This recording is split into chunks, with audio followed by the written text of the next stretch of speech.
heureux. Et il y a Maë qui dit moi, je viendrai en 2030 et je ferai la même chose.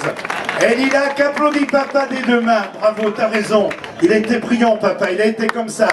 Elle me regarde, elle me dit je suis d'accord avec lui. Moi, Maë, il pourra dire aujourd'hui, bon, bah, il a gagné même s'il est... Ouais, et Maë, qu'est-ce que... tu savais que papa allait gagner aujourd'hui, toi? Ou il t'a surpris? Je savais pas que papa il allait gagner, hein. Non, mais tu sais qu'il est là-bas, mon bonhomme. Et il est là. Donc, qu'est-ce que tu as envie de lui dire? Tu lui as dit bravo à papa? Oui.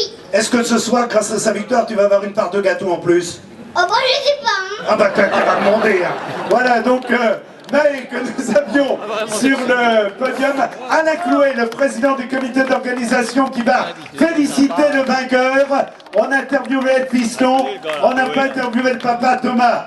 Ah non, j'ai des problèmes avec mes filles, moi j'ai jamais été bon pour monter les chapiteaux, donc on t'avait vu en 2007 faire un superbe contre-la-montre. Moi je me souviens du Dauphiné, du Tour de France, lorsque tu défends une place au classement général, tu te battais, là il y avait un test grandeur nature pour savoir où tu en étais vraiment. Ouais, après j'avoue que je vais pas faire le mec qui est pas surpris, parce que quand Andy, mon directeur sportif, m'a dit que j'avais le deuxième temps à mi-parcours, je croyais qu'il se moquait un peu de moi en fait. Et bon, après je me suis dit, il me connaît, il sait que quand je me fais mal comme ça, j'ai pas trop envie de plaisanter.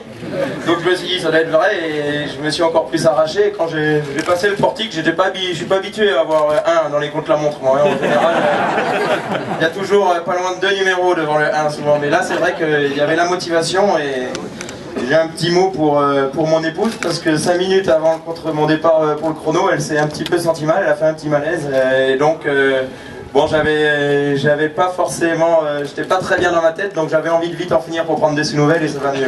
Donc Lila va venir se à la télévision, elle va animer des émissions parce qu'elle voulait prendre le micro. Espérons que ça va aller, qu'elle va pas nous faire un petit malaise bagal après cette victoire, parce que elle est belle. Si finalement, si on fait un contre-la-montre du Tour de France sur le Tour Poitou-Charentes, tu serais dur à battre, parce que tu en fais des belles performances sur cette épreuve. Bah ouais, je sais pas pourquoi, mais hier par exemple, j'en parlais avec les autres de l'équipe.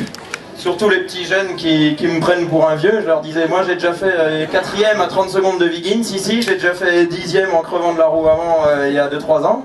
L'année dernière je fais 11, c'est vraiment une épreuve où c'est quasiment la seule épreuve où je fais des bons chronos. Aujourd'hui c'était un très bon, je suis vraiment surpris, mais super content, quoi. Super content, parce que la saison a été compliquée. Il y a eu sa chute, tu as voulu revenir vite.